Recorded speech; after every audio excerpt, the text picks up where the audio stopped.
14 फरवरी 2014 वो तारीख जब केजरीवाल ने दिल्ली के मुख्यमंत्री के तौर पर पहली बार इस्तीफा दिया था। बारिश के बीच केजरीवाल ने कार्यकर्ताओं को संबोधित करते हुए कहा था, दोस्तों मैं बहुत छोटा आदमी हूँ, मैं यहाँ कुर्सी के लिए नहीं आया, मैं यहाँ जन लोकपाल बिल के लिए आया। आज लोकपाल बिल गिर गया और हमारी सरकार इस्तीफा देती है।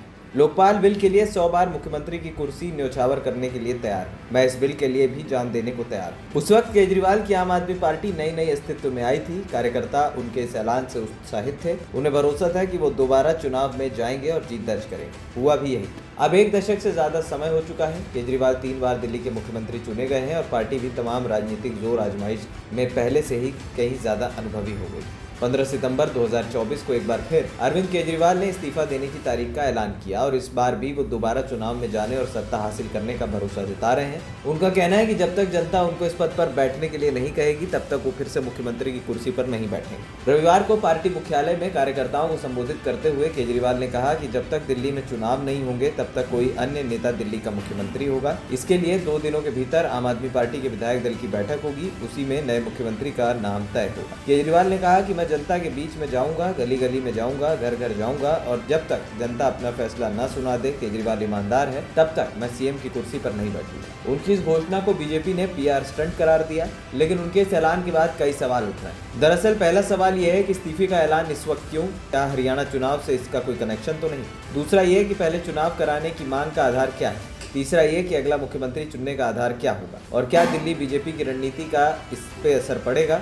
एक अहम सवाल ये भी कि 2014 के केजरीवाल के इस्तीफे से 2024 के इस्तीफे तक आम आदमी पार्टी कितना बदली। वहीं करीब 5 महीने जेल में रहने और जेल के अंदर से ही सरकार चलाने के बाद केजरीवाल 13 सितंबर देर शाम जमानत मिलने के बाद बाहर आए। इसके 2 दिन बाद ही उन्होंने 2 दिन बाद इस्तीफा देने का ऐलान कर दिया। आखिर अभी ही इस्तीफे की पेशकश क्यों की गई? कई लोगों का कहना है कि अचानक लिए गए इस फैसले को केजरीवाल की राजनीतिक शैली से जोड़कर देखना चाहिए। कई लोगों का कहना है कि अगर आप 10-12 साल के केजरीवाल के राजनीतिक इतिहास को देखेंगे तो उनके फैसलों में कुछ न कुछ नाटकीयता होती है। नाटकीयता ऐसी कि जिसमें आदर्श भी दिख जाए और उसके पीछे कोई रणनीति भी छिपी हो। वो बतौर राजनेता इतने सरल व्यक्ति नहीं है। प्रमोद जोशी का मानना है कि केजरीवाल इस अचानक लिए फैसले से संदेश देना चाहते हैं, मैं इन सब चीजों से ऊपर हूँ और मैं साधारण व्यक्ति हूँ।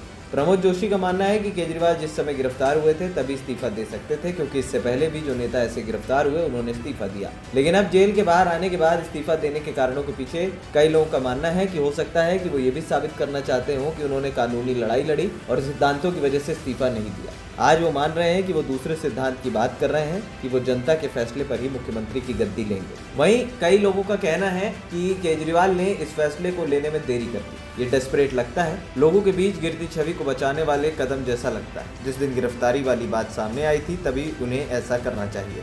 कई लोगों का कहना है कि यह ऐलान नाटकीयता भरा दिखता है। उनका कहना है कि 2 दिन पहले इस तरीके का ऐलान करना रहस्य जैसा है और उन्हें इस नाटक से बचना चाहिए था। बता दें कि दिल्ली की मौजूदा विधानसभा का कार्यकाल अगले साल फरवरी में समाप्त हो रहा है। इसके बाद यहाँ चुनाव होना है। मतलब साफ है कि चुनाव में अब करीब 5 महीने का वक्त बचा है। वहीं कई लोगों का कहना है कि कोर्ट से बाहर आने के बाद भी केजरीवाल के हाथ में कुछ नहीं है। वो कोई फैसला नहीं ले सकते, कैबिनेट की मीटिंग में भाग नहीं ले सकते। बाहर आने के बाद लोग उन पर काम करने और वादे पूरा करने का दबाव बनाते। अब उनके पास ये कहने के लिए हो जाएगा कि मैं मुख्यमंत्री नहीं हूँ, कुछ नहीं कर सकता, लेकिन हमारी पार्टी कर सकती है। ANP टाइम्स की रिपोर्ट।